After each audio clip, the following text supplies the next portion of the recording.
Hello दोस्तों, AP Verma education knowledge में आप सबका स्वागत है। चलिए दोस्तों, अगले चैप्टर पे हम विद्युत तथा विद्युत धारा के संबंध में चलते हैं। यहाँ पे सारे ऑब्जेक्टिव क्वेश्चन आपको कराए जा रहे हैं दोस्तों, जिससे आपके बोर्ड एग्जाम में सारे क्वेश्चन जो है क्लियर हो जाएं। तो दोस्तों, थोड़े से व्यस्तता के कारण आपको वीडियो नहीं उपलब्ध कराई जा पा रही थी, लेकिन चिंता करने की कोई बात नहीं है दोस्तों। आपको हर चैप्टर वाइज जैसे ही दो चैप्टर के आपको जो है क्वेश्चन प्रोवाइड किए गए हैं, ऐसे इन भी चैप्टरों के क्वेश्चन आपको प्रोवाइड किए जाएंगे।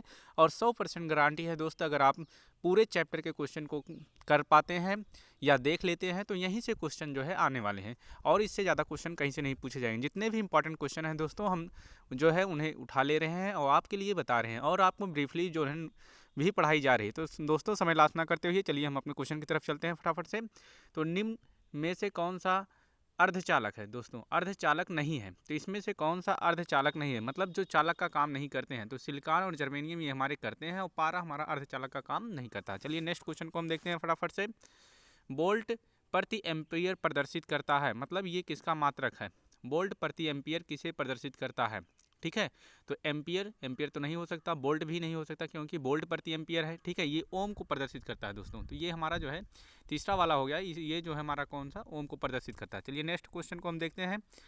विद्युत प्रतिरोध का मात्रक है, ठीक है, जिसे हम रेजिस्टेंस बोलते हैं दोस्तों, इसका मात्रक कौन सा है? तो विद्युत प्रतिरोध का मात्रक हमारे ओम होते हैं। जैसे कि ऊपर हम देखे थे, हमारा क्या था, वोल्ट एम्पियर था दोस्तों, वोल्ट प्रति एम्पियर था, वो हमारे विद्युत प्रतिरोध का मात्रक है, जिसे हम जो है ओम कहते हैं। चलिए नेक्स्ट क्वेश्चन को हम देखते हैं फटाफट से। विद्युत धारा का मात्रक होता है, तो विद्युत धारा का मात्रक क्या होता है दोस्तों? तो यहाँ पे पेन बदल के हम काम करते हैं। तो विद्युत धारा का मात्रक जो है धारा होती है, तो धारा का मात्रक एम्पियर होता है दोस्तों। तो ये हमारा डी वाला हो गया। ठीक है, नेक्स्ट क्वेश्चन को हम देखते हैं फटाफट से। एक, दो और 3 ओम के 3 प्रतिरोधों को श्रेणी क्रम में जोड़ने पर समतुल्य प्रतिरोध होता है। ये श्रेणी क्रम में दोस्तों जोड़े गए हैं, ऐसे करके हमारे 1 प्रतिरोध, फिर 2 प्रतिरोध और फिर 3 प्रतिरोध श्रेणी क्रम में जोड़े गए हैं। तो हमें तीनों को जोड़ लेना है। एक 1 ओम है, एक 2 ओम है, और एक हमारा 3 ओम है। तो 1 और ये 2 3, और ये जो है 3 और कितना हो जाएगा 6 ओम। तो इसमें हमारा दोस्तों डी वाला ऑप्शन सही हो जाएगा, 6 ओम होंगे। ठीक है, ये श्रेणी क्रम में ऐसे ही हमारे जोड़े जाते हैं। नेक्स्ट क्वेश्चन को हम देखते हैं दोस्तों। विभवांतर का एसआई मात्रक क्या होता है? तो विभवांतर का एसआई मात्रक वोल्ट होता है दोस्तों, इसमें बहुत सोचना नहीं है। ठीक है, विभवांतर हुआ हमारा, विभव हुआ, ठीक है, इनके एसआई मात्रक हमारे वोल्ट होते हैं। दोनों का मात्रक सेम होता है। विभव का मात्रक है, तो इसमें भी हमारा वोल्ट है। देखो यहाँ नीचे आ गया क्वेश्चन, इसमें भी हमारा क्या हो जाएगा, वोल्ट ही हो जाएंगे। ठीक है, अगला हम देखते हैं, इसमें भी हमारे क्या हो जाएंगे। क्वेश्चन कहाँ गया दोस्तों, लगता है ऊपर हो गया। ठीक है, यहाँ पे हमारा इसमें भी हमारे क्या हो जाएंगे, वोल्ट हो जाएंगे। चलिए नेक्स्ट क्वेश्चन को हम देखते हैं। 100 वाट 200 वाट के विद्युत बल्ब के तंतु का प्रतिरोध क्या होगा? तो दोस्तों, ये क्वेश्चन है, इसे हल करना पड़ेगा। फिर भी आप यहाँ पे अगर हल करेंगे, 100 वाट माइनस 200 वोल्ट के विद्युत बल्ब के तंतु का प्रतिरोध क्या होगा? तो 484 वाट ओम आएगा। ठीक है, जब आप क्वेश्चन को हल करेंगे या हम हल करना सिखाएंगे तो इतना आएगा। ठीक है, चलिए नेक्स्ट हम देखते हैं। टंगस्टन निम्नलिखित में से किस ताप पर पिघलता है? टंगस्टन एक हमारा धातु होता है, जो हमारे बल्ब में ऐसे ऐसे करके, जो बल्ब होता है नीचे ऐसे ऐसे करके लगे रहते हैं। ठीक है, जिसे हम फ्यूज कहते हैं, फ्यूज कट गया है, वही हमारे टंगस्टन होते हैं। तो इसमें कह रहा है निम्नलिखित में से कितना उसे टेम्परेचर दिया जाए जो पिघलेगा? तो इसमें 3500 दोस्तों, कितना देना है, 3500 डिग्री सेल्सियस। ठीक है, अगला क्वेश्चन हम देखते हैं। विद्युत शक्ति का मात्रक है, ठीक है, ये थोड़ा सा गलत लिखा है, यहाँ विद्युत हो गया है। ठीक है, उससे दिक्कत नहीं। विद्युत शक्ति का मात्रक है, तो यहाँ पे हमारा वाट होता है। ठीक है, क्या होता है, वाट होता है। अगला क्वेश्चन हम देखते हैं दोस्तों। कम समय में ज़्यादा क्वेश्चन को हमें कवर करना, क्योंकि हमारे पास समय कम है और क्वेश्चन ढेर सारे हैं। ठीक है, प्रतिरोध का ऐसा ही मात्रक होता है, तो ओम होता है, अभी ऊपर हम पढ़ के आए थे। ठीक है, प्रतिरोध का मात्रक ओम होता है, या वोल्ट प्रति एम्पियर होता है दोस्तों। 12 वोल्ट के 2 बिंदुओं के बीच 2 कूलाम आवेश को ले जाने में कार्य किया जाता है। तो यहाँ पे हमारा जो है W बराबर Q इंटू वी हो जाएगा दोस्तों। इस फार्मूले पे हमारे जो है ये क्या हो जाएंगे, लग जाएंगे, Q इंटू वी पे लगेगा। ठीक है, तो 12 दूनी 24 वोल्ट हमारे इसमें हो जाएंगे। ठीक है, Q इंटू वी जब हमारा हल किया जाएगा, Q के स्थान पे 12 और V के स्थान पे 2 वोल्ट रखे जाएंगे, 2 कूलाम। ठीक है, V के स्थान पे दोस्तों 12 और Q के स्थान पे यहाँ 2 कूलाम है। ठीक है, तो इन दोनों को जब रखेंगे तो 12 गुणे हमारे जो है 2 हो जाएगा, तो यहाँ पे जो आएगा आंसर वो हमारा 24 आएगा। ठीक है, अगला क्वेश्चन हम देखते हैं। ये सवाल है दोस्तों, जिसे इस चैप्टर का सवाल आता है तो अच्छी बात है, नहीं तो ऐसे छोटे छोटे सवाल हम हल करा देंगे, नहीं तो और अब बाकी जब ब्रीफली हम पढ़ाना शुरू करेंगे तो वहाँ पे और सारी चीज़ें आपके हल कराई जाएंगी। ठीक है, 13वां क्वेश्चन हम देखते हैं, सेल के विद्युत वाहक बल का मात्रक होता है। तो सेल के विद्युत वाहक बल का मात्रक होता है, तो यहाँ पे वोल्ट होता है, इसका मात्रक क्या होता है, वोल्ट होता है। ठीक है, नेक्स्ट क्वेश्चन को हम देखते हैं, एक एमीटर के स्केल पर 0 तथा 2 एम्पियर के बीच 20 विभाग हैं, इसका अल्पतन मांग होता है। ठीक है, इसमें ये क्वेश्चन थोड़ा सा टिपिकली है दोस्तों, यहाँ पे इसे आप रख लीजिए, हम आपको जो है ब्रीफली में बताएंगे। 0.1 एम्पियर होता है, यहाँ पे हम देख लेंगे कि 0 तथा 2 एम्पियर के बीच 20 विभाग है, तो इसका अल्पतांक कितना होता है, तो 0.1 है। ठीक है, 0.1 एंगस्ट्रॉम। ठीक है, इसे हल करना पड़ेगा तब आएगा, नहीं तो कोई दिक्कत नहीं है। ठीक है, ऐसा क्वेश्चन नहीं आएगा आपको बहुविकल्पी में। आवेश का एसआई मात्रक होता है, तो आवेश का एसआई मात्रक कूलाम होता है, ये आसान सा क्वेश्चन है। ठीक है, आवेश का जहाँ भी मात्रक आएगा वहाँ कूलाम हम निकालते हैं। ठीक है, नेक्स्ट क्वेश्चन को हम देखते हैं, जब किसी चालक तार से विद्युत धारा प्रवाहित होती है तो गतिशील कण होते हैं। तो गतिशील कण कौन से होते हैं, उसमें हमारे इलेक्ट्रॉन जो है गति करते हैं दोस्तों। जब धारा प्रवाहित होती है तो इलेक्ट्रॉन जो है विद्युत धारा के अपोजिट दिशा में, उसके विपरीत या उल्टे दिशा में कह सकते हैं, प्रवाहित होते हैं। ठीक है, निम्नलिखित में कौन विद्युत का सुचालक है, तो ग्रेफाइट हमारे विद्युत की जो है क्या होते हैं, सुचालक होते हैं। जो है सल्फर या प्लास्टिक या आयोडीन ये जो है सुचालक नहीं होते। ठीक है, अगले देखते हैं, विभवांतर का मात्रक होता है, तो विभवांतर का मात्रक अभी ऊपर पढ़ के आए दोस्तों, वोल्ट होता है। वही क्वेश्चन बार बार रिपीट हो रहे हैं, चलिए अच्छी बात है कि आपका रिवीजन और अच्छे से हो जा रहा है। विद्युत बल्ब का तंतु किस धातु का बना होता है, तो ये टंगस्टन का बना होता है दोस्तों। वही पूछ रहा है कि जो उसमें हमारे फ्यूज लगे होते हैं उस किसका बना होता है, टंगस्टन का। अभी इससे पहले पूछा था कि इसका जो है तापमान कितना होता है, गलनांक पॉइंट जो था उसमें 3500 डिग्री सेल्सियस था। ठीक है, अगला हम देखते हैं क्वेश्चन, 10 ओम 20 ओम के दो प्रतिरोधों को श्रेणी क्रम में जोड़ने पर समतुल होगा। तो श्रेणी क्रम में सीधा ही जोड़ना है दोस्तों, कैसे जोड़ना है, सीधे ही जोड़ना है, ऐसे ऐसे करके। ठीक है, 10 ओम है और 20 ओम है, तो 10 को जोड़ेंगे और 20 को जोड़ेंगे तो टोटल हमारा 30 ओम आ जाएगा। ठीक है, तीसरा वाला सही है। अगला क्वेश्चन हम देखते हैं दोस्तों, किसी बल्ब में 220 वोल्ट पर 2 एम्पियर की धारा प्रवाहित होती है तो फिलामेंट का प्रतिरोध होता है। तो फिलामेंट का प्रतिरोध क्या होता है, तो यहाँ पे हमारे 110 होते हैं। ठीक है, यहाँ पे हमारा कह रहा है 220 वोल्ट है। ठीक है, वाट हमारा जो है 220 वोल्ट है, और यहाँ पे धारा प्रवाहित हो रही है हमारी, कितनी प्रवाहित हो रही, 2 एम्पियर। ठीक है, तो इसमें फिलामेंट का प्रतिरोध निकालना, आर निकालना है, V = I/R होता है हमारा फार्मूला, V = I/R होता है। तो आर हमें निकालना है दोस्तों, तो आर बराबर हो जाएगा V/I, क्या हो जाएगा, V/I। ठीक है, तो V हमारा 220 वोल्ट है, और ये जो है कितना है, 2 है, 220 को 2 से भाग देंगे तो हमारा 110 आ जाएगा। कितना निकल कर आ जाएगा दोस्तों, 110 निकल के चला आएगा। ठीक है, तो आप इतने अच्छे हैं कि आप गाना वाना भी गा लेते हैं, गाना वाना गाने के साथ साथ आपका जो है राग भी अच्छे से जाता है।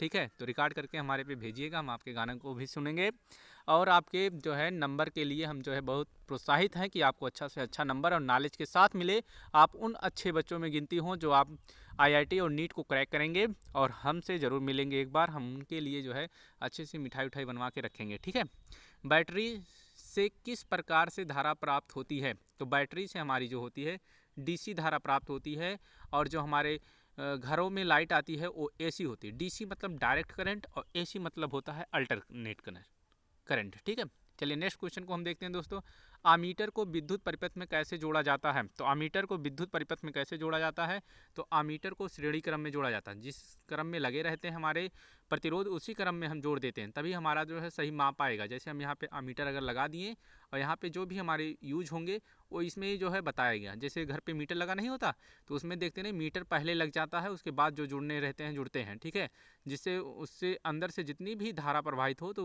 कैलकुलेशन करता रहे कि तुम्हारा 2 एम्पियर जा रहा है, 4 एम्पियर खर्च कर रहे हो या इतना एम्पियर। ठीक है, वो सारे जो हमारे श्रेणी क्रम में लगते हैं। ठीक है, अगला क्वेश्चन हम देखते हैं दोस्तों, वोल्ट मीटर को विद्युत परिपथ में कैसे जोड़ा जाता है। तो वोल्ट मीटर को विद्युत परिपथ में कैसे जोड़ा जाता है, तो ये वोल्ट मीटर है दोस्तों, ये भी हमारा श्रेणी क्रम में ही जोड़ा जाएगा। ठीक है, यहाँ पे इसका आंसर नहीं दिया है तो फिर भी हम इसे देख लेते हैं, श्रेणी क्रम में जोड़ा जाएगा, वोल्ट मीटर है। ठीक है, विभवांतर मापने वाले यंत्र को कहा जाता है वोल्ट मीटर। जिससे हमें विभव नापा जाता है उसे वोल्ट मीटर कहते हैं। क्या कहते हैं? वोल्ट मीटर कहते हैं। ठीक, अगला क्वेश्चन देखते हैं। एक वोल्ट कहलाता है, एक वोल्ट क्या कहलाता है? तो एक वोल्ट हमारा दोस्तों यहाँ पे एक वोल्ट होता है। ठीक है, वोल्ट जो होते हैं हमारे, अगर निकाला जाए V equal I into R, Q बराबर V इंटू, ठीक है, तो एक अगर वोल्ट हमारा निकाला जाए तो W अपान एक वोल्ट बराबर होता है J अपान क्यू। ठीक है, V बराबर J अपान क्यू होता है, तो मतलब J मतलब जूल, क्यू मतलब कुलाम, जूल प्रति कुलाम होगा। ठीक है, अगला क्वेश्चन हम देखते हैं दोस्तों। किलोवाट घंटा मात्रक है, तो विद्युत ऊर्जा का मात्रक है। किसका मात्रक है? विद्युत ऊर्जा का मात्रक है। ठीक है, विद्युत ऊर्जा का मात्रक है। चलिए नेक्स्ट क्वेश्चन को देखते हैं। विद्युत हीटर की कुंडली में किसका प्रयोग किया जाता है? तो नाइक्रोम का प्रयोग किया जाता है। किसका प्रयोग किया जाता है दोस्तों? नाइक्रोम का प्रयोग किया जाता है। ठीक है, अगला क्वेश्चन हम देखते हैं। विद्युत चुंबक बनाए जाते हैं, तो विद्युत चुंबक किससे बनाए जाते हैं? नर्म लोहे के। ठीक है, किससे बनाए जाते हैं?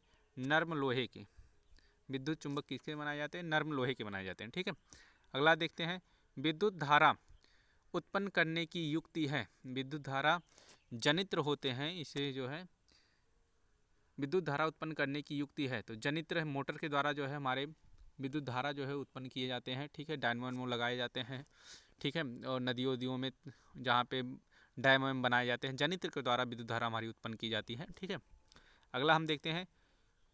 1 HP मतलब अश्व शक्ति बराबर होता है। तो ये दोस्तों हम जब 10 में थे तो भी हमारा यहाँ पे क्वेश्चन आया था, एक अश्व शक्ति बराबर कितना होता है। तो उस समय मेरा क्वेश्चन गलत हो गया था, लेकिन आपका नहीं गलत होना चाहिए। 746 वाट होते हैं। कितना होते हैं? 746 वाट होते हैं। ठीक है, आगे चलते हैं। निम्न में से कौन सा संबंध सत्य है? ठीक है, संबंध सत्य है। ओम का नियम यहाँ पे हम लगा देंगे दोस्तों, V equal I into R. ठीक है, जहाँ पे भी हमारा आ रहा होगा इसमें से वो हमारे सही होंगे। ठीक है, V equal I into R, थोड़ा सा मोटा ले लेते हैं। V इक्वल मतलब बराबर I इंटू आर। ठीक है, तो ओम के नियम से ये वाला हमारा सही होता है और कोई नहीं। ठीक है, निम्न में से कौन सा पद विद्युत परिपथ में विद्युत शक्ति को निरूपित करता है? ठीक है, विद्युत शक्ति को निरूपित करता है। ठीक है, यहाँ शक्ति P बराबर हम लिखेंगे दोस्तों, तो P बराबर हमारे होते हैं I square into R, I square into R. ठीक है, तो जो भी है हमारा कहाँ पे है? यहाँ पे। ठीक है, I स्क्वायर इंटू आर। अगला हम देखते हैं दोस्तों। स्थिर वैद्युत में आवेश हैं, तो स्थिर वैद्युत में आवेश हैं, कौन से आवेश होते हैं? स्थिर में विरामावस्था होते हैं, विरामावस्था में रहते हैं। ठीक है, स्थिर है मतलब जो है रुके हुए हैं। तो रुके हुए आवेश कैसे होते हैं? विराम करते हैं, आराम करते हैं। जब आप कहीं पे रुक जाते हैं, थक जाते हैं, तो क्या करते हैं? विश्राम करते हैं। तो ये भी विश्राम अवस्था में है। अगला नेक्स्ट क्वेश्चन देखते हैं दोस्तों। गाना आप भेजिए, अच्छे से भेजिए। ठीक है, 26 जनवरी वाला गाना जो आप किए हैं वो सब भेजिएगा। ठीक है, जिससे सुनने में अच्छा लगे और आपके नंबर भी अच्छे अच्छे आएँ। ठीक है, और जो है और बाकी काम तो आप कर ही रहे हैं, समझदार हैं। ठीक है, और मस्ती वस्ती भी करते रहिए थोड़ा थोड़ा, लेकिन जो है बस उतना ही जितना आप जो है रास्ते से न भटकने पाए। ठीक है, चलिए नेक्स्ट क्वेश्चन को देखते हैं दोस्तों। धारा में आवेश रहते हैं, तो धारा में कौन से आवेश रहते हैं? तो धारा में गति के अवस्था में रहते हैं। ठीक है, जब धारा प्रवाहित होती है तो वहाँ पे हमारे गति होती है। कैसे रहती है? बहते रहते हैं लगातार। ठीक है, जैसे पानी की धारा जब चलती है तो पानी क्या रहती है? गतिमान अवस्था में रहते हैं। ठीक है, ऊर्जा का एसआई मात्रक होता है, तो ऊर्जा का एसआई मात्रक क्या होता है? जूल होते हैं। क्या होते हैं? जूल होते हैं। ऊर्जा का एसआई मात्रक क्या होता है? जूल होता है। ठीक है, 1 किलोवाट घंटा का व्यवहारिक मात्रक क्या है? तो यूनिट होता है। क्या होता है? यूनिट होता है। 1 किलोवाट घंटा का व्यवहारिक मात्रक क्या होता है? तो यूनिट होता है। ठीक है, नेक्स्ट क्वेश्चन देखते हैं। 1 जूल का मान होता है, तो 1 जूल का मान 0.24 कैलोरी होता है। कितना होता है? 0.24 कैलोरी होता है। ठीक है, 0.24 कैलोरी होता है। शुष्क सेल के में ऋण इलेक्ट्रोड किस धातु का होता है? तो ऋण इलेक्ट्रोड जो है जस्ता का होता है। किसका होता है? जस्ता का होता है। कहाँ गया दोस्तों? रुक जाइए एक सेकंड। ठीक है, शुष्क सेल में इलेक्ट्रोड किस धातु को होता है? तो यहाँ पे हमारा जो हो जाएगा जस्ता का होता है। ठीक है, ये शुष्क सेल में धन इलेक्ट्रोड किस धातु को होता है? रुक जाइए, ये क्वेश्चन बदल गया, हम नीचे आते हैं। पहले ये गलत हो गया है, भी उसे सही कर देंगे। ठीक है, शुष्क सेल में ऋण इलेक्ट्रोड किस धातु को होता है? ठीक है, यहाँ ऋण वाला है तो यहाँ पे हमारे जस्ता का होते हैं, मतलब जिंक का होता है। जस्ता मतलब जिंक के होते हैं, ठीक है। इलेक्ट्रोड, ऋण वाला जो इलेक्ट्रोड होते हैं वो जिंक के होते हैं। अच्छा, अगला हम देखते हैं शुष्क इलेक्ट्रोड में धन इलेक्ट्रोड किसका होता है। धन मतलब वो ऋण वाले थे, अब हमारा धन वाला दोस्तों, ठीक है। पहले ये हम साफ कर देते हैं। यहाँ पे हमारे धन वाले किसके होते हैं, तो धन वाला हमारा जो यहाँ पे होता है दोस्तों, ये कार्बन के होते हैं। किसके होते हैं, कार्बन के। आप जानते हैं उसमें हमारा जिंक था, इसमें कार्बन है, ठीक है। यहाँ से कन्फ्यूज नहीं होना है। किसी कुंडली का प्रतिरोध ज्ञात करने का सूत्र होता है, तो किसी कुंडली का जो प्रतिरोध ज्ञात करना होता है तो हमारे V = R होते हैं दोस्तों। ये ओम के नियम से हम जानते हैं, V = R, ठीक। V = R, ठीक है। हाँ हाँ, जा बा कैदा ठीक रख दें जाए। V = R होता है दोस्तों, ठीक है। यहाँ पे थोड़ा सा स्कूल काम हो रहा है तो आप चलिए, ठीक है, ठीक है। तो यहाँ पे आपके काम हो रहे हैं, तो यहाँ पे जो काम हो जा रहा है आपका V = R पे, तो हम देखेंगे यहाँ पे, ठीक है। तो R बराबर अगर हम निकालना चाहेंगे दोस्तों, ये गुणा है तो इधर आएगा हमारा भाग हो जाएगा। अगर हम लिखेंगे R बराबर तो V/I हो जाएगा, ठीक है। तो यहाँ पे हमारे ये वाला दूसरा वाला इसमें सही हो जाएगा। क्या हो जाएगा, दूसरा वाला सही हो जाएगा, ठीक है।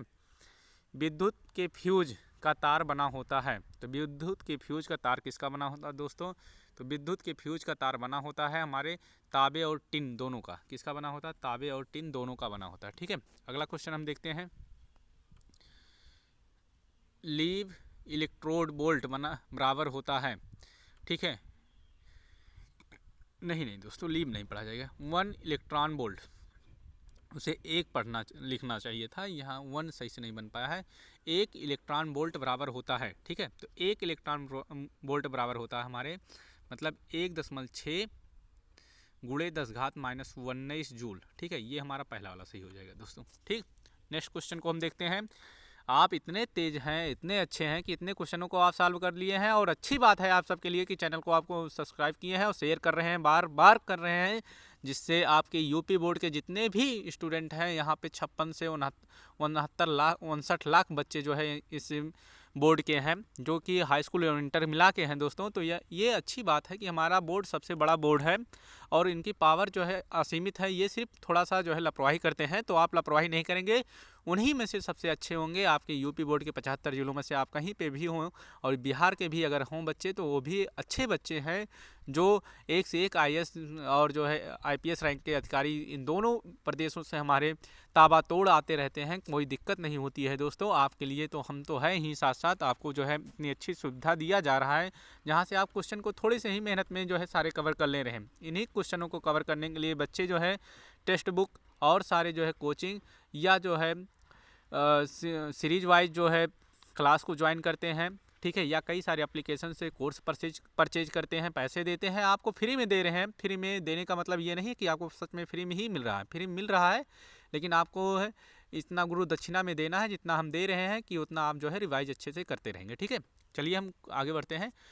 एक यम ए बराबर कितना होता है, ठीक है। 1 मेगा एम्पियर पूछ रहे हैं इसमें, 1 मेगा एम्पियर बराबर कितना होता है। तो 1 मेगा एम्पियर मतलब मेगा मतलब 10⁻³ होते हैं हमारे, ठीक है। 10⁻³ एम्पियर होगा, ठीक है दोस्तों। यहाँ पे हमारे 10⁻³ एम्पियर हो जाएगा। नेक्स्ट क्वेश्चन को हम देखते हैं। 1 माइक्रो एम्पियर बराबर कितना होता है, माइक्रो एम्पियर आ गया, ठीक है। तो 10⁻6 होते हैं, माइक्रो हमारा जहाँ शब्द आएगा वहाँ 10⁻6 हो जाएगा, ठीक है। अगला क्वेश्चन हम देखते हैं दोस्तों, ठीक है। नेक्स्ट क्वेश्चन को हम देखते हैं। चालक में इलेक्ट्रॉन तभी गमन करता है जब चालक के अनुदिश क्या हो, चालक के अनुदिश क्या हो, विद्युत दाब में कोई अंतर नहीं होता है, विद्युत दाब में अंतर होता है, विद्युत दाब सभी दिशाओं पर समान होता है, विद्युत दाब का कोई महत्व नहीं होता। चालक में इलेक्ट्रॉन तभी गमन करता है जब चालक के अनुदिश, ठीक है, विद्युत धारा में अंतर होता है। विद्युत दाब में क्या होता है, विद्युत दाब में अंतर होता है, ठीक है। ये वाला बी वाला क्वेश्चन हमारा सही हो गया दोस्तों, ठीक है। नेक्स्ट हम देखते हैं। अगर Q आवेश विभवांतर V से प्रवाहित हो तो किया गया कार्य होगा, तो किया गया कार्य क्या होगा, तो C बराबर यहाँ पे हमारा कार्य W बराबर होता है दोस्तों V × Q, ठीक है। इनमें से जो हमारा मैच करना V × Q होता है, तो ये हमारा जो है ये वाला C वाला ऑप्शन सही हो जाएगा, ठीक है। W बराबर हमारे V × Q होते हैं दोस्तों, तो C वाला ऑप्शन सही हो जाएगा। सेल बाहरी परपथ में जिस प्लेट से विद्युत भेजती है उसे सेल को कहते हैं, उसे सेल को कहते हैं। ठीक है, तो धन ध्रुव होता है जो हमारे प्लेट में सेल बाहरी परिपथ में जिस प्लेट से धारा भेजती है, धारा जो भेजती है हमारी वो धन ध्रुव होते हैं। ठीक है, जो धारा को ग्रहण करती है वो हमारे ऋण वाले होते हैं। ठीक, नेक्स्ट क्वेश्चन हम देखते हैं। किसी चालक का प्रतिरोध निर्भर करता है, तो किसी चालक का प्रतिरोध निर्भर करता है किस पे? चालक की लंबाई पर, चालक के अनुप्रस्थ काट के क्षेत्रफल पर, चालक की प्रकृति पर, उपर्युक्त सभी में। ठीक है, तो किसी चालक का प्रतिरोध निर्भर करता है, उसकी प्रतिरोध जो है निर्भर करेगा, अगर उसकी लंबाई बढ़ेगी दोस्तों चालक किसी भी तार की तो उसका प्रतिरोध भी क्या होगा? बढ़ेगा।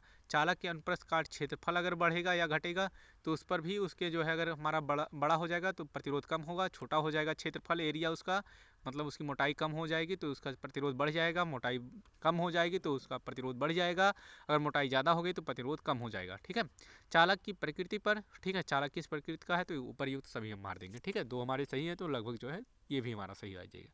ठीक है, अगला क्वेश्चन हम देखते हैं दोस्तों।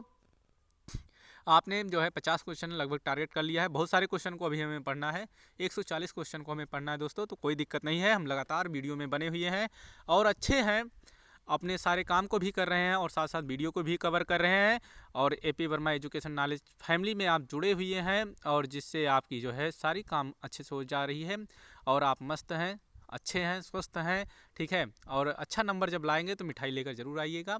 ठीक है, चलिए फटाफट से हम देखते हैं, ये तो इतना कहना हमारा फर्ज है दोस्तों, आप सब कोई दिक्कत नहीं है, मिठाई कोई बात नहीं है। यहाँ पर हमारे देखते हैं अगला क्वेश्चन है 50वां क्वेश्चन। किसी अस्थायी विद्युत धारा द्वारा एक समय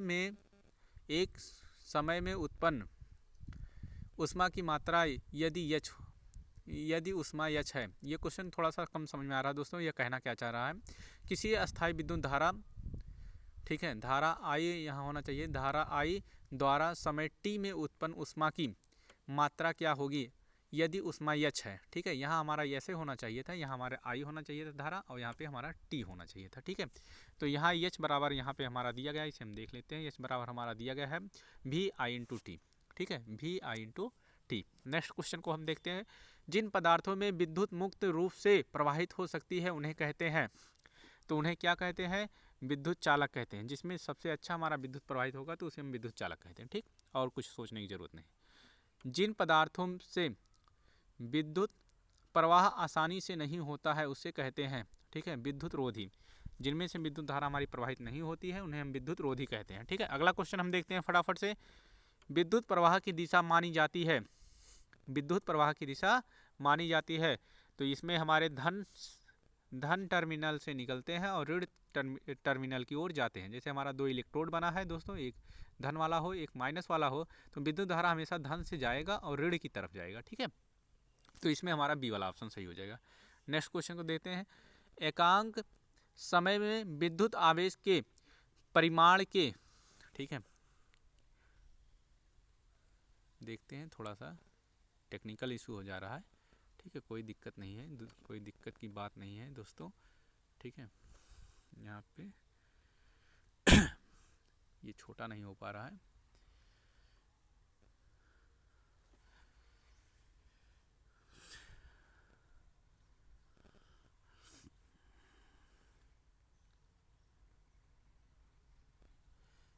चलिए यहाँ से कुछ हो जाए, इसे क्या हो गया दोस्तों? ठीक, सही हो गया है, कोई दिक्कत नहीं है दोस्तों। यहाँ पे हमारा क्वेश्चन जो है, क्वेश्चन को हम देखते हैं, ये हो गया था, ये वाला क्वेश्चन हमें देखना है दोस्तों। चलिए, एकांक समय में विद्युत आवेश के परिमाण के प्रवाह को क्या कहा जाता है? तो क्या कहा जाता है? विद्युत धारा कहा जाता है दोस्तों। नेक्स्ट क्वेश्चन को फटाफट से थोड़ी सी हम तेजी से कवर करते हैं। क्वेश्चन को आप भी तेजी करिए जिससे आपके समय लॉस ना हो और फटाफट से काम हो जाए दोस्तों।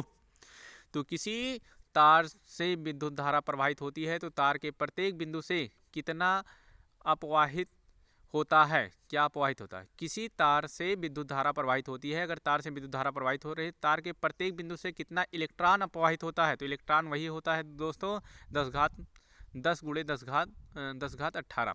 ठीक है, यहाँ से इलेक्ट्रॉन दे रहा है तो यहाँ पे ये 1.6 गुणे 10 घात -19 होना चाहिए इलेक्ट्रॉन का पावर होता है, तो लेकिन इसमें अपवाहित पूछ रहा है तो इसमें हमारा सी वाला ऑप्शन सही हो जाएगा। ठीक है, चलिए नेक्स्ट देखते हैं अगला हम क्वेश्चन।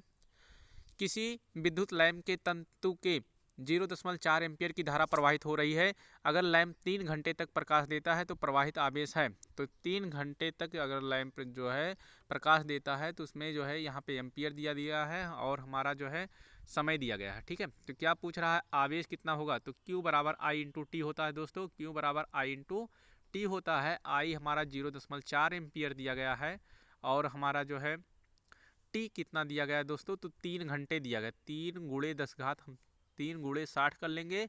उसके बाद जो गुणा करेंगे जो आएगा हमारा दोस्तों वो हमारा आंसर हो जाएगा। तो लगभग हमारा गुणा करने पर 4320 कूलाम आना चाहिए। ठीक है, जब गुणा करेंगे हमारा 4320 कूलाम आएगा। ठीक, अगला क्वेश्चन हम देखते हैं। किसी विद्युत परिपथ में परिपथ के प्रतिरोध को परिवर्तित करने के लिए किस युक्ति का प्रयोग किया जाता है। तो परिपथ में प्रयोग करने के लिए किस युक्ति का प्रयोग किया जाता है दोस्तों, तो इसमें कह रहा किसी विद्युत परिपथ में परिपथ के प्रतिरोध को परिवर्तित करने के लिए उसका प्रतिरोध को हम बदल दें। ठीक है, बदलने के लिए किस युक्ति का प्रयोग किया जाता है, तो उसमें हम धारा नियंत्रक लगा देते हैं कि हमारी धारा जो है अच्छे से प्रवाहित हो जाए या उसे हमें जो है बदलना हो। ठीक है, धारा नियंत्रक। अगला क्वेश्चन हम देखते हैं। कोई विद्युत बल्ब 220 वोल्ट के जनित्र से संयोजित है। यदि बल्ब से 0.5 एम्पियर विद्युत धारा प्रवाहित होती है तो बल्ब की शक्ति जो हमारा यहाँ पे होता है 110 वाट होता है। ठीक है, यहाँ पे हम जो है इसे हल करेंगे जब हमारा कोई विद्युत बल्ब जो है 220 वोल्ट है। ठीक है, वोल्ट बराबर यहाँ कितना है 220 वोल्ट है और धारा कितनी प्रवाहित हो रही है, धारा 0.5 एम्पियर प्रवाहित हो रही है। तो बल्ब की शक्ति पूछ रहा है, P पूछ रहा है। ठीक है, तो यहाँ जब हमारे P पूछा जा रहा है दोस्तों तो यहाँ पर हमारा P बराबर V इंटू आई होता है। ठीक है, P बराबर V इंटू आई, तो V का मान हमारा यहाँ 220 है और 0.5 से जब हम इसे गुणा करेंगे दोस्तों तो हमारा लगभग जो है 110 वाट आ जाएगा। ठीक है, अगला क्वेश्चन हम देखते हैं यहाँ पे फटाफट से। किसी विद्युत बल्ब के तंतु में 0.5 एम्पियर धारा प्रवाहित होती है 10 मिनट तक। ठीक है, तो विद्युत परिपथ में आवेश Q बराबर I इंटू टी हम फार्मूला लगाएंगे तो हमारा 300 कूलाम आ जाएगा। ठीक है, कितना आ जाएगा 300 कूलाम। Q बराबर I इंटू टी फार्मूला लगेगा Q बराबर I इंटू टी। ठीक है, I 0.5 एम्पियर और समय हमारा जो है 10 मिनट। ठीक है, 10 दाह में जो है समय हमारा 10 मिनट है और 10 मिनट को हम सेकंड में बदल देंगे, कन्वर्ट कर देंगे। ठीक है, और फिर हम 5 में जो है इसे गुणा कर देंगे तो लगभग हमारा 300 कूलाम यहाँ पे आ जाएगा। ठीक है, अगला क्वेश्चन हम देखते हैं दोस्तों 60वां क्वेश्चन। किसी विद्युत प्रवाहित कर किसी विद्युत प्रवाहित कर किसी धातु की वस्तु पर अन्य किसी वांछित धातु की परत निक्षेपित करने के प्रक्रम को कहते हैं तो विद्युत लेपन कहते हैं। ठीक है, फटाफट से हम थोड़ा सा और तेजी से क्लियर करते हैं दोस्तों। यहाँ पे टाइम ज़्यादा लग रहा है थोड़ा सा और तेजी हम करते हैं। ठीक है, जिससे आपके क्वेश्चन जो है जल्दी से जल्दी सॉल्व हो जाए। ठीक है सब। विद्युत चुंबक बनाने के लिए उपयुक्त पदार्थ है तो यहाँ पे नर्म लोहा क्या होता है दोस्तों, नर्म लोहा होता है जो विद्युत चुंबक बनाते हैं। ठीक है, अगला हम देखते हैं जो क्रोड पे लपेटते हैं ऐसे छड़ी पे, अगर आपको बताया जाए अगर जो छड़ी पे ऐसे करके लपेटते हैं तो यहाँ नर्म लोहा जो रहेगा वही लपेटा जाएगा। ठीक है, और कोई नहीं लपेटे जा सकते। तो यहाँ पे हमारा जो है क्या होते हैं नर्म लोहा होता है। ठीक है, अगला क्वेश्चन हम देखते हैं दोस्तों। किसी विद्युत धारा के सतत तथा बंद पथ को क्या कहते हैं, तो विद्युत परिपथ कहते हैं। क्या कहते हैं दोस्तों, विद्युत परिपथ कहते हैं। ठीक है, अगला क्वेश्चन। विद्युत धारा के तापीय प्रवाह का प्रयोग किसमें नहीं होता है, तो इसमें विद्युत पंखा में नहीं होता। ठीक है, तापीय प्रवाह का प्रयोग किसमें नहीं होता है, तो पंखा में। ठीक है, विद्युत धारा के तापीय प्रभाव का प्रयोग किसमें नहीं होता है, ये मतलब इसमें जैसे ताप का जो हीटर होते हैं हमारे ये गर्मी देते हैं, इस्त्री जो होता है विद्युत इस्त्री जिससे हम प्रेस करते हैं ये भी गर्मी देते हैं, बल्ब भी गर्मी देता है, लेकिन पंखा गर्मी नहीं देता, पंखा इससे अपोजिट ये ठंड देते हैं। ठीक है, तो ये तापीय प्रभाव का नहीं है। ठीक है, तो इसमें हमारा डी वाला सही हो जाएगा। अगला क्वेश्चन हम देखते हैं दोस्तों। विद्युत धारा की चाल प्रकाश की चाल में क्या संबंध है, तो विद्युत धारा की चाल और प्रकाश की चाल में क्या संबंध है, तो इसमें दोनों ही चाल समान होते हैं। विद्युत धारा की चाल प्रकाश की चाल से अधिक होती है, प्रकाश की चाल विद्युत धारा की चाल से अधिक होती है, या सभी कथन सत्य हैं। ठीक है, तो इसमें से हमारा जो है आंसर हो जाएगा कि दोनों की चाल समान होती है। ठीक है, तो इसमें से आंसर क्या हो जाएगा दोस्तों कि दोनों का चाल जो है क्या हो जाता है समान हो जाता है। ठीक है, 70 क्वेश्चन को हम जो है इस टाइम कर लेते हैं, फिर 70 क्वेश्चन रहेगा तो 140 क्वेश्चन है, अगले टाइम में हम कर लेंगे। ठीक है, तो यहाँ पे अगला कुछ 5 क्वेश्चन और कवर कर लेते हैं हम फटाफट से। किसी विद्युत परिपथ में इकाई धन आवेश को एक बिंदु से दूसरे बिंदु तक ले जाने में किए गए कार्य को मापा जाता है उन बिंदुओं के बीच। ठीक है, उन बिंदुओं के बीच, तो उन बिंदुओं के बीच में क्या करना है, उन बिंदुओं के बीच तो ए की धारा से, के विभवांतर से, के प्रतिरोध से, इनमें से कोई नहीं, तो हमारा यहाँ दोस्तों हो जाएगा के विभवांतर से नापा जाता है। ठीक है, फटाफट से आप लोग जो है नोट करते रहिए कापी में, कोई दिक्कत नहीं है।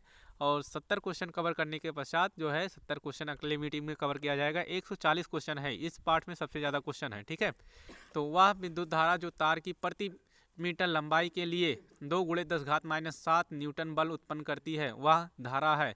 तो वह धारा 1 एम्पियर होता है। कितना होता है? 1 एम्पियर होता है। एकदम रट लीजिए, पक्का यहीं से क्वेश्चन आने वाले हैं, कहीं से और नहीं आने वाला है। ठीक है, 6 वोल्ट बैटरी से गुजरने वाले हर 1 कूलाम आवेश को कितनी ऊर्जा दी जा सकती है? तो कितनी ऊर्जा दी जा सकती है? तो 6 वोल्ट बैटरी है। ठीक है दोस्तों, कितना है? बैटरी की जो है 6 वोल्ट बैटरी है, और हर 1 कूलाम आवेश को कितनी ऊर्जा दी जाती है? तो 1 वोल्ट बैटरी को 1 कूलाम आवेश ऊर्जा दी जाती है, मतलब 1 जूल। ठीक है, तो यहाँ 6 वोल्ट बैटरी है तो 6 जूल। ठीक है, अगला देखते हैं नेक्स्ट क्वेश्चन को, फटाफट से कवर कर लेते हैं। इलेक्ट्रॉन पर आवेश होता है तो 1.6 × 10⁻⁻19 कूलाम होता है। ठीक है, इलेक्ट्रॉन पर आवेश, यहाँ माइनस नहीं लगा है तो ये क्वेश्चन गलत है, लेकिन जो है हमारा इसमें सी वाला ही सही माना जाएगा। ठीक है,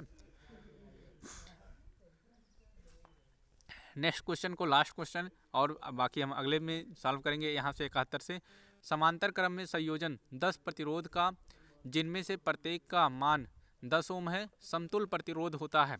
ठीक है, ये समांतर क्रम है दोस्तों हमारे। ठीक है, समांतर क्रम में समायोजित प्रतिरोध जिनमें से प्रत्येक का मान 10 ओम है। ठीक है, समांतर क्रम में समायोजित प्रतिरोधों का जिनमें से प्रत्येक का मान 10 ओम है। ठीक है, 10 प्रतिरोधों का जिनमें से प्रत्येक का मान 10 ओम है तो समतुल्य प्रतिरोध होगा। ठीक है, तो इनका जो है समांतर क्रम प्रतिरोध है 10 प्रतिरोध है, और उनका 10 ओम मान है। ठीक है, 10 को जब जोड़ा जाएगा ऐसे ऐसे करके 10 ओम में, ठीक है, तो सभी के जब अपान करके निकाले जाएंगे दोस्तों और काटोगे तो लगभग 1 ओम आ जाएगा। कितना आ जाएगा? 1 ओम। तो यहाँ तक आप क्वेश्चन को सॉल्व करिए, अच्छे से कापी में नोट करिए।